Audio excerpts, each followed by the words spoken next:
લસણનું પાણી બનાવવા માટેની સામગ્રી જોઈ લઈએ. તો લસણ, મીઠું, હિંગ, સંચર પાવડર, લાલ મરચું પાવડર અને જીરું લીધું છે. તો હવે આપણે બધી જ વસ્તુને મિક્સર જારમાં એડ કરીશું. લસણ, લાલ મરચું પાવડર,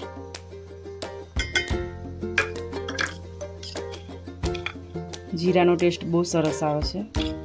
અડધી ચમચી જીરું, મીઠું, ચપટી હિંગ અને સંચર પાવડર. હવે પાણી એડ કરી અને આપણે બધી જ વસ્તુને મિક્સ કરી લઈએ. ચટણીને પીસી લીધી છે, તો જોઈ લઈએ. ચટણી સરસ રીતે પીસાઈ ગઈ છે આપણી લસણવાળી પેસ્ટ. તો હવે તેને આપણે મિક્સિંગ બાઉલમાં લઈશું.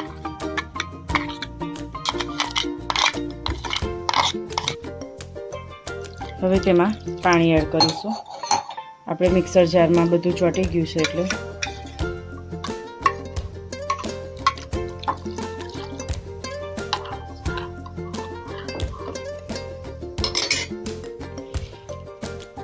તો તૈયાર છે આપણું લસણનું પાણી અને સરસ રીતે મિક્સ કરી લઈએ. હવે તેમાં થોડી બુંદી એડ કરીશું.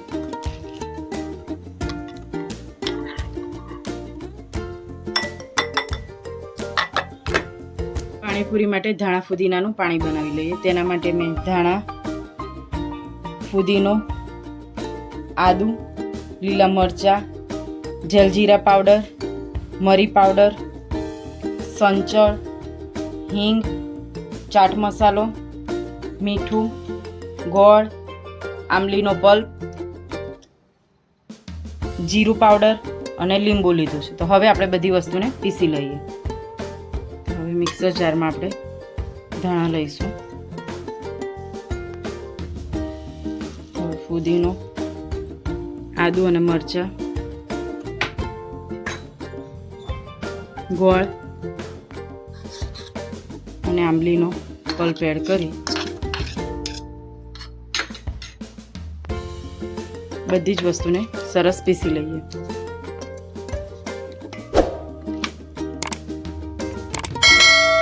પેસ્ટ આપણી સરસ પીસાઈ ગઈ છે. હવે તેને એક તપેલીમાં લઈ લઈશું.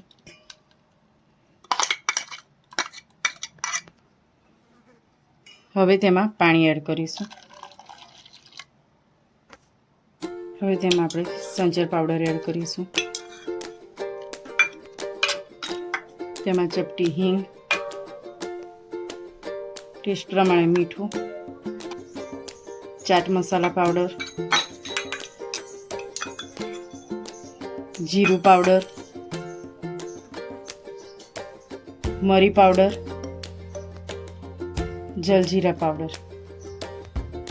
હવે બધી જ વસ્તુને મિક્સ કરી લઈએ. તેમાં થોડો લીંબુનો રસ એડ કરીશું.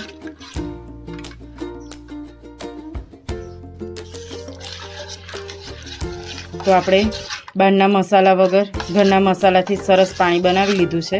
હવે તેને આપણે ગાળી લઈશું. હવે આપણે પાણીને ગાળી લઈશું. તો તેવી જ રીતે આપણે બધું જ પાણી ગળાઈ ગયું છે અને આ જે ગ્રીન પેસ્ટ રહી છે તે આપણે ચણા બટેકાના મસાલામાં એડ કરીશું. તો તૈયાર છે આપણું ધાણા ફુદીનાનું તીખું પાણી. ખજૂર આંબલીની પેસ્ટ માટે મેં 1 વાટકી ખજૂર અને 1 વાટકી આંબલી લીધી છે. આંબલી થોડી ઓછી લીધી છે, ખટાશ વધારે હોય છે એટલે. તો આપણે તેને બાફી લઈએ. ખજૂર અને આંબલી બંને લીધું છે. તેમાં પાણી એડ કરીશું અને કુકરમાં આપણે 3 થી 4 સીટી વગાડી લઈશું. ખજૂર અને આંબલી સરસ રીતે બફાઈ ગયા છે. હવે તેને આપણે ચાણીમાં ગાળી લઈશું.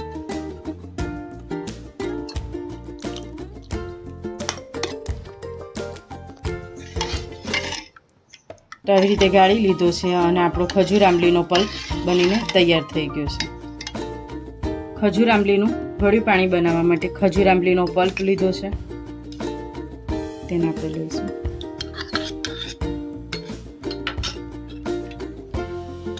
તેમાં સંચર પાવડર, ટેસ્ટ પ્રમાણે મીઠું,